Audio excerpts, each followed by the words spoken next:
किसी काल में मैं नहीं था और तू नहीं था, तथा ये राजा लोग नहीं थे। यह बात भी नहीं है, यह बात भी नहीं है, और इसके बाद भविष्य में मैं, तू और राजा लोग हम सभी नहीं रहेंगे, ये बात भी नहीं है।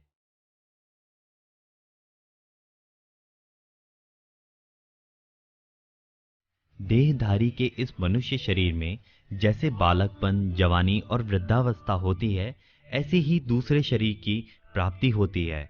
उस विषय में धीर मनुष्य मोहित नहीं होता। शरीर कभी एक रूप नहीं रहता और शरीर ही अनेक रूप होता नहीं है।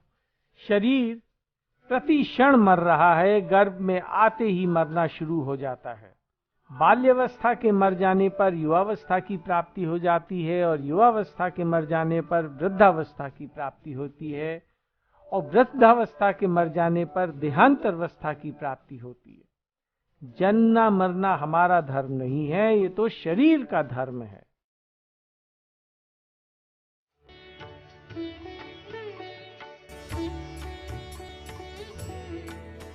हे कुंती नंदन, इंद्रियों के विषय जड़ पदार्थ तो शीत अनुकूलता और उष्ण प्रतिकूलता के द्वारा सुख और दुख देने वाले तथा आने जाने वाले और अनित्य हैं।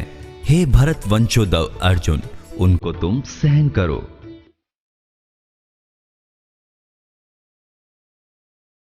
जैसे शरीर सदैव ही परिवर्तनशील है, ऐसे ही मन, बुद्धि और इंद्रियों से जिनका ज्ञान होता है वे कभी एक रूप नहीं रहते।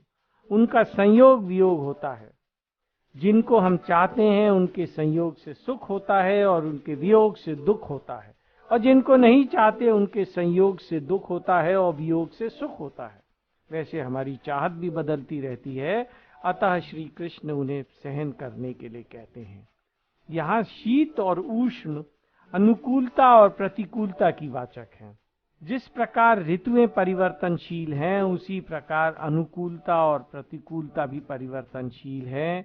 अतः श्री कृष्ण इन्हें सहने के लिए कहते हैं। क्या फायदा होगा इससे? सबसे बड़ा फायदा तो होगा कि हमने कृष्ण की बात मानी। हो सकता है हम अपने अभिमान के कारण उनकी बात को मानने में सक्षम ना हो, पर याद रखें हमारे केवल कृष्ण हैं और कोई नहीं है। यदि ये बात समझ में आ गई तो फिर हम कभी विचलित नहीं होंगे, जीवन का लक्ष्य प्राप्त कर लेंगे।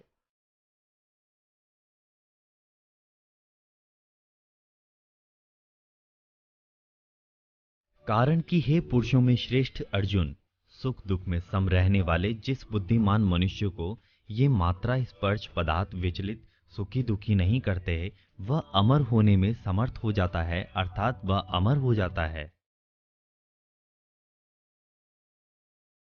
मनुष्य योनि हमें सुख भोगने के लिए नहीं मिली है। सुख तो जानवर भी भोगते हैं, परंतु जानवर की योनि में वो विवेक नहीं होता जिससे वो जान सके कि आनंद कैसे प्राप्त हो, शाश्वत आनंद कैसे प्राप्त हो। वो तो केवल मनुष्य योनि में ही ऐसा विवेक होता है कि जिससे वो सुख से ऊंचा उठकर परम आनंद की प्राप्ति कर ले।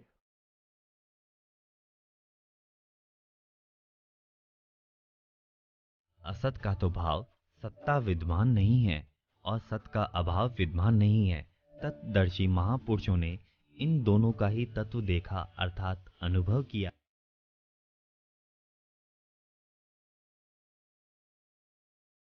शरीर पहले भी नहीं था, मरने के बाद भी नहीं रहेगा, अभी भी वो अभाव में जा रहा है।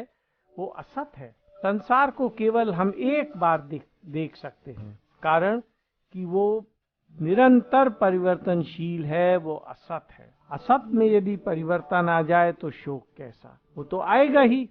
शरीर ही कभी बदलता नहीं, अतः उसका भाव सदा रहता है। अब उसको यदि ये कोई कहे कि वो मर गया, तो क्या ये सही हो सकता है?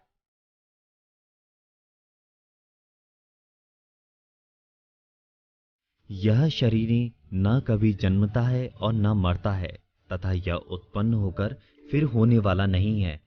यह जन्म रहित नित्य निरंतर रहने वाला शाश्वत और अनादि है। शरीर के माने जाने पर भी यह नहीं मारा जाता। शरीर हमारे साथ चिपका हुआ नहीं है और हम उसके साथ चिपके हुए नहीं है। हमने असंख्य शरीर धारण कर लिए हैं, पर हमारी सत्ता में क्या कोई फर्क आया है?